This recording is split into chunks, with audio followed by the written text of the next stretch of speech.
So, but I grew up in Falster. Yeah. Yeah. And when do you go back to visit?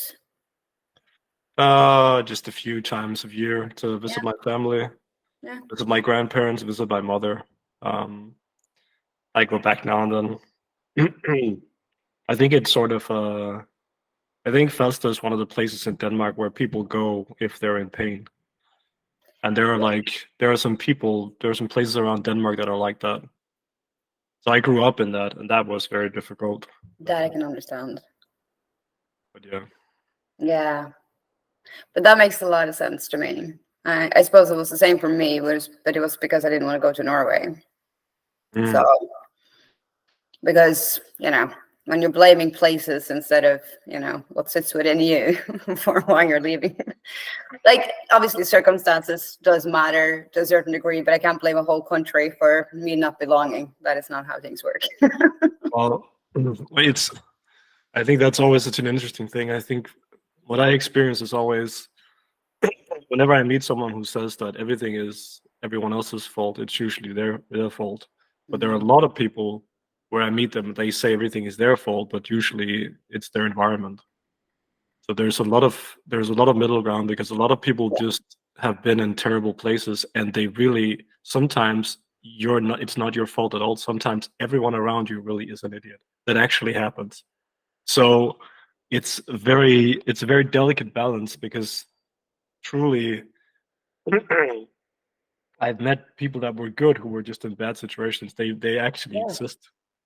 And if every one of those people, what do they always think? Well, they're always looking at what can I change, because that's what the world teaches you. But sometimes, no, you're the good guy. You need to change the scenery. You know what I mean? So, and I also think that Denmark is definitely a hard place to belong for foreigners. So yeah, I grew up in Norway. Norway was like, and I'm going to be completely honest, Norway is a lot more about sameness than Denmark is. Like 10 times sameness. Make it everybody has to be the same. Oh, right, yeah. So, and it's worse in Norway, from what I can see. It still is. I think they got more, I don't know, Denmark is a little bit more open because maybe they have more foreigners as well, because more people come actually to visit Denmark than Norway, because Norway used to always be the most expensive country in Scandinavia to go visit. So, but like, I do get what you mean. I think for me, it's gotten to, so I stayed with my brother when I got here in February. I stayed with my brother, and I knew for something within me constantly just said that I had to live by myself.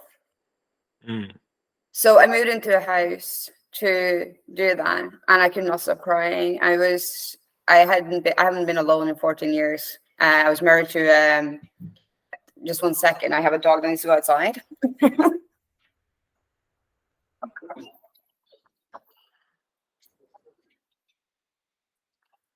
I'm minding my brother's dog, so it's not my dog, but yeah. So I was married to a narcissist for 13 years. Well, married 7 years and together for 13 years. So for me, it was 14 years since I've been completely alone, and I couldn't sit with myself. It was just completely. But what I didn't understand was, because I'd done a lot of work in the past, was that, and this is where the amanita mushrooms coming in, because it turns out my nervous system was so shattered that I couldn't sit with myself, because everything I've experienced the 39 years that I've been alive has been trauma. Like, my father was psychologically and physically abusive. Yeah, but he was also traumatized neurodivergent. So he was not a narcissist in that sense. He also found himself a narcissist in that. So, I do get what you mean in terms of like places and stuff. But for me, now that my nervous system has completely calmed down, it's so easy for me to sit here in Guldborg and literally just control my own life. But it wouldn't be that easy necessarily in Norway when you're with family, because family kind of tend to intrude on your regulations. Yeah, for sure. So I think that's a lot more of a challenge. But I don't know. For me, like, I left the countryside where I grew up with high school and everything when I was like 17. Kind of never looked back. So yeah, I don't know. I think I'd be content pretty much anywhere as long as there's a sea. It's more about nature around me than anything else at this stage. Yeah, because I find such a big online community as well. Friends globally. That's, you know, I can't, like, it's, I don't think there's any place in this world where I could go and just go, oh yeah, here I have a lot of friends. Yeah. Because first of all, people's mindsets are not where mine are. People are so focused on careers and, you know, things that I find insignificant completely.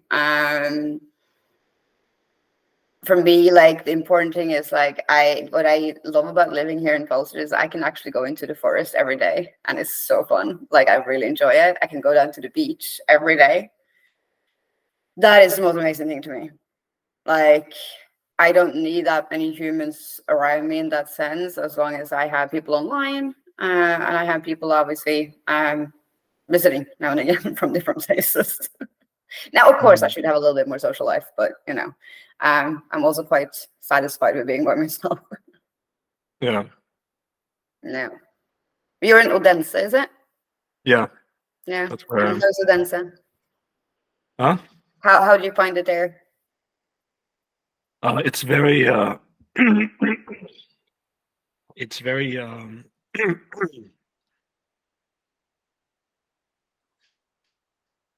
well, I went here to study, and at that time I was young and it was interesting, but nowadays it's very boring, I think.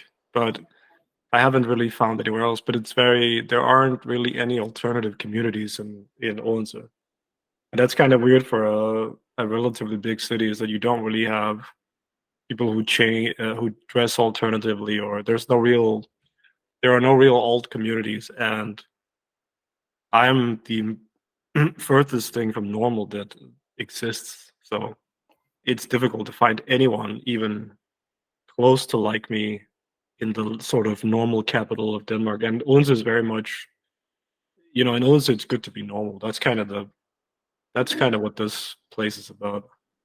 Yeah. And that's it's where I am right now. I'm in a place where there's nature. I'm recovering. I have an illness, and I'm recovering also from the fact that, of growing up as what people call neurodivergent these days. Just recovering from that as well, and then I have an illness that I'm recovering from. So I'm just in a place with nature and just kind of like you're talking about, and just kind of recovering. So I haven't really any big reasons to move right now, but it's hard to find anyone like me. All my friends live other places, basically, Yeah. or Yeah. other countries.